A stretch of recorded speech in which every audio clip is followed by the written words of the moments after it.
नमस्कार मित्रांनो, रामकृष्ण हरी. आज आपण एक वेगळा विषय घेऊन आलो आहे की आपले जे संस्कृत मंत्र आहेत त्यांना एक पुनर्जागृत करण्याचा हा प्रयत्न आहे छोटासा. याबद्दल म्हणजे आता लोक विसरत चालले आहेत. आपले जे बेसिक मूळ मंत्र जे असतात ते पण लोकांना माहीत नाहीत. त्याच्यामुळं हा व्हिडिओ बनवावासा वाटला. तर फक्त हे मंत्रच नाहीत, तर ते ऊर्जेचे, शांतीचे आणि आत्मिक शक्तीचे स्रोत आहेत. तर पहिला मंत्र जो आहे तो असा की कराग्रे वसते लक्ष्मी, करमध्ये सरस्वती, करमुले तो गोविंद, प्रभाते करदर्शनम. म्हणजे तुमच्या हाताच्या टोकावर लक्ष्मी असते, मध्यभागी सरस्वती आणि तळाशी गोविंद म्हणजे विष्णूचा वास असतो. त्यामुळे सकाळी उठल्यावर आपले हात पाहायचे आणि हा मंत्र म्हणायचा. तर या मंत्राचा म्हणजे मूळ उद्देश असाच की आपल्याला जे पण धन येणार आहे, लक्ष्मी येणार आहे, किंवा हात जे असतात आपले ते सर्व पूर्ण दिवसभर आपलं त्याचा म्हणजे एक सहाय्यता घ्यावी लागते हाताची. हातामुळेच सगळं काही आपण करू शकतो. तर या हाताचे जे दिवसभर कार्य होणार आहे हाताकडून, त्याला आभार आपला व्यक्त करण्यासाठी हा मंत्र म्हणायचा. कराग्रे वसते लक्ष्मी, करमध्ये सरस्वती, करमुले तो गोविंद, प्रभाते करदर्शनम. आता यामध्ये पुढे बोलूयात. जो दुसरा मंत्र आहे बेसिक, तो जेव्हा आपण करत असतो आंघोळ त्यावेळी म्हणायचा आहे. तो अशा प्रकारे: गंगे यमुने चैव गोदावरी सरस्वती, नर्मदे सिंधू कावेरी, जलस्मिन् निधी कुरु. याचा अर्थ, हे गंगे, यमुना, गोदावरी या सर्व पवित्र नद्या या पाण्यात उपस्थित राहूत. म्हणजे एक जे आपण आंघोळीला पाणी वापरतोय त्याच्यामध्ये आपला एक भाव टाकायचा आहे की या सगळ्या पवित्र नद्यांचं पाणी आपण घेतो आहे, असा भास करून घ्यायचा आहे. हा पण एक महत्त्वाचा मंत्र आहे. आणि या मंत्राव्यतिरिक्त तुम्ही असं आपल्या इकडं देवाचं नाव घेऊ शकता तरी चालेल. शंभो महादेव, हर हर हर गंगे, हर हर गंगे जरी म्हणलं तरी इनफ आहे. हा तुम्ही मंत्र पण म्हणू शकता. त्यानंतर ही झाली, हा मंत्र झाला आपला बाह्यशुद्धीसाठी. आता अंतर्शुद्धी करायची आपल्याला, तर एक मंत्र आहे. हा मंत्र तुम्ही स्नान केल्यावर तर म्हणाच, पण जेव्हा तुम्हाला एखादी पूजेला बसायचं आहे किंवा तुम्ही जपमाळ करताना बसायचं आहे तुम्हाला, किंवा कुठलाही असा भक्ती करण्याचा जो ॲक्टिव्हिटी आहे ती करायची असेल तुम्हाला, तर हा मंत्र म्हणा. याला आचमन मंत्र म्हणतात.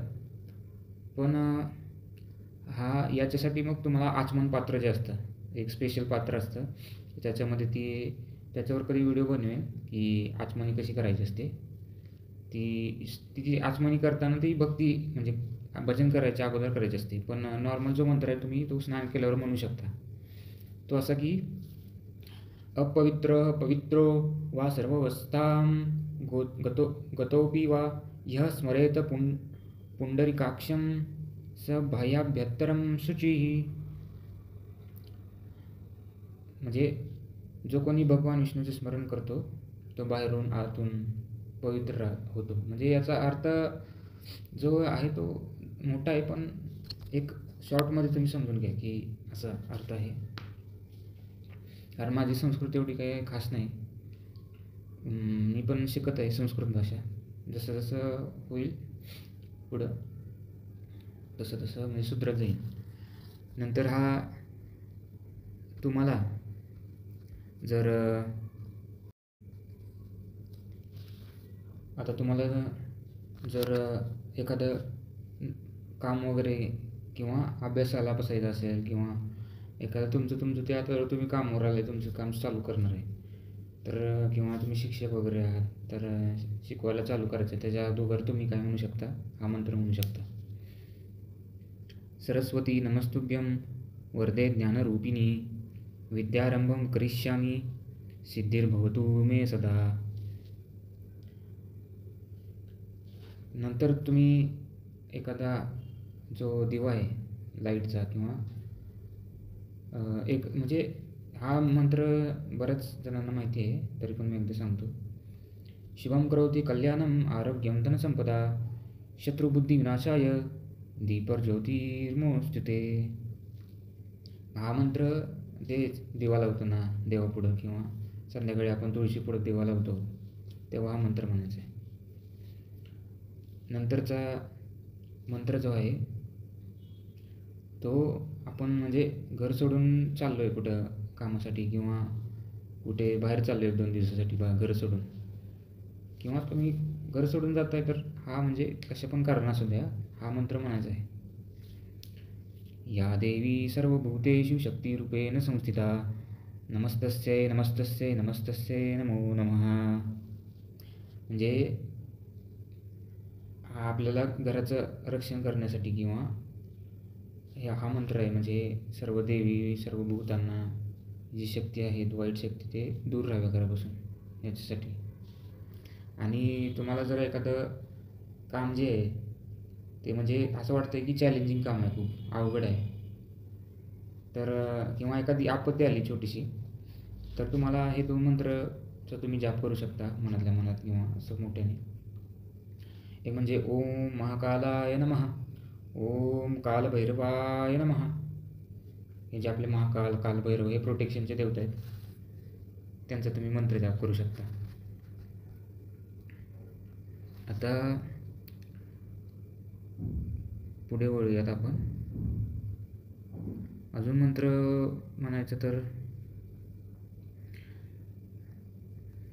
एक झोपण्यापूर्वी हा मंत्र आहे की म्हणजे झोपायला तुम्ही जेव्हा जाचाल त्याच्या अगोदर एक मंत्र वगैरे जपून देवाचं स्मरण करून हा झोपलं तर उत्तम राहील. तो मंत्र असा की रामस्कंदम उमापुत्र महादेव पुरंदर भक्तानां भवशंखघ्न रक्षमा शयनागमे.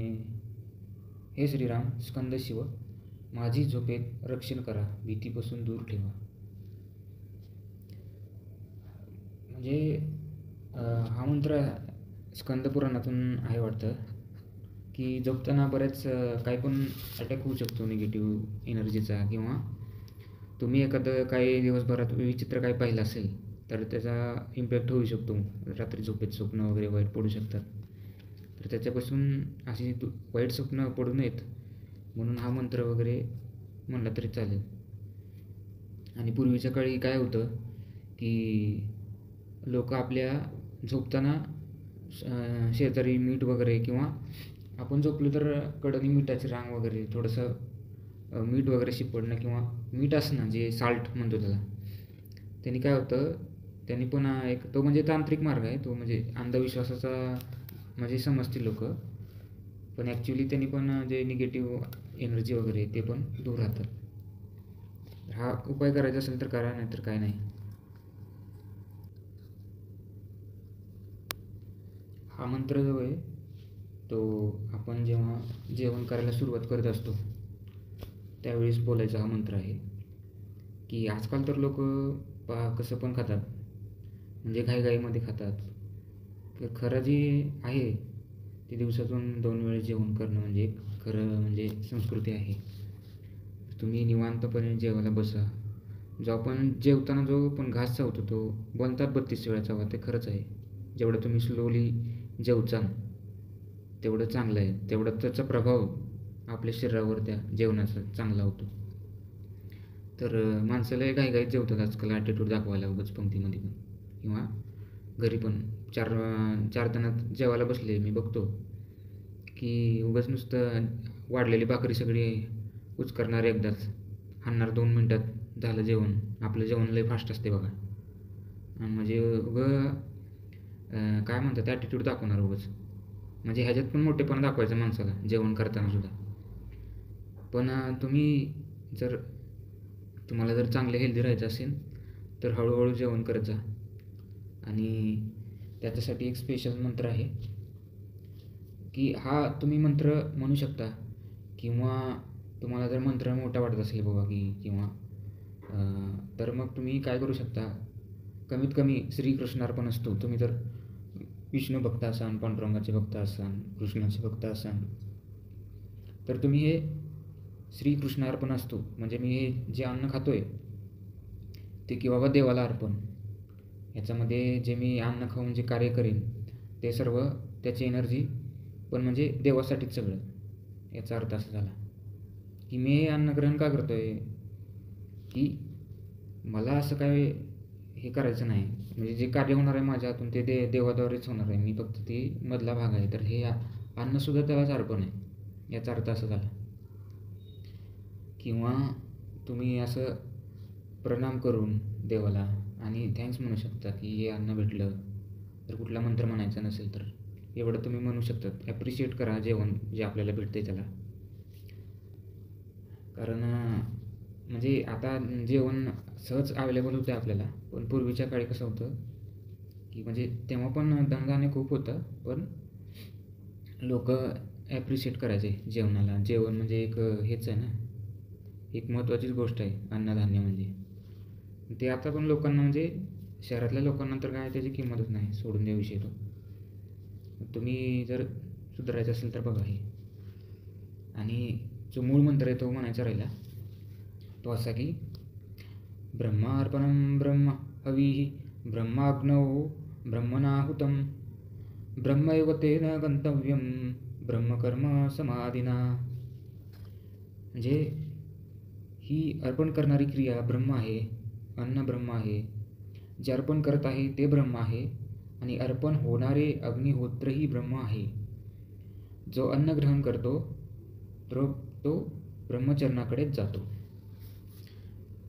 म्हणजे याचा सारांश अन्न हा केवळ पदार्थ नाही तर दिव्य शक्तीचा अंश आहे असं म्हणायचं आहे. हा जो मंत्र आहे तो म्हणजे जे ब्रह्मचर्य पालन करतात किंवा जे एकदम जे वैदिक लोक आहेत त्यांच्यासाठी आहे. पण आपणही सामान्य कोणीही माणूस याचा आध्यात्मिक जीवनात थोडं जरी तुम्ही वाटचाल चालू केली असेल तर हा मंत्र पण तुम्ही बोलायला काय हरकत नाही. बाकी हा व्हिडिओ कसा वाटला तुम्हाला तर नक्कीच कमेंट वगैरे करा. आणि याच्यामधला एखादाही मंत्र जर तुम्ही म्हणजे अप्लाय करायला चालू करा आपला धर्म जो आहे. तर म्हणजे मंत्र वगैरे विसरू नका. या मंत्रामध्ये खूप ताकद असते. हे साधे छोटे छोटे मंत्र आहेत की म्हणजे तुमचा दिवस चांगला जाऊ हेच याच्यामागचं कारण. बाकी व्हिडिओ अजून मोठं बनवत नाही. भेटूयात पुढच्या व्हिडिओमध्ये. तोपर्यंत हरे कृष्ण रामकृष्ण हरे.